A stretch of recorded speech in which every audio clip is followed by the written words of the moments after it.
सानाम को जोहार पारमेन इंग्रेजी माहित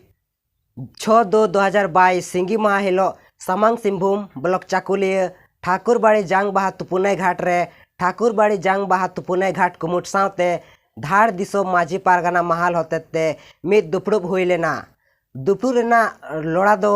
आबो सावताड़े बड़ी जिनिस को सड़ो बोलन कान बाबत जेलेका पुइलो दो अतु अतु सरस्वती बोंगा दोसार दो हरिबोल बाबत नोआ दुपुब रे देश पारगाना बायजू मुर्मू तकिन सेटर किन ताहेलेना नोआ मिदुन रे एटा पोनोत रिन माझी मापाजी पारगानार आयमा दिसबो सेटर को ताहेलेना आर नोआ मिदुन रे सानाम माझी मापाजी पारगाना आर सानाम दिसुआ कोते राय को तोल केआ पुइलो दो अतु अतु सरस्वती बांग बोन बोंगाय मा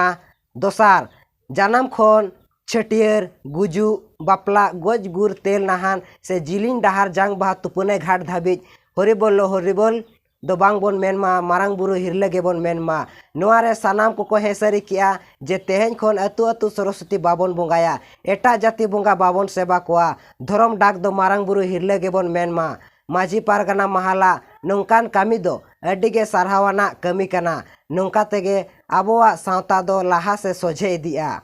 आरो नौकाना न्यूज अपडेट सावता आरी चले वीडियो यूट्यूब रे नाम लगी ते लाइक कमेंट शेयर और सब्सक्राइब।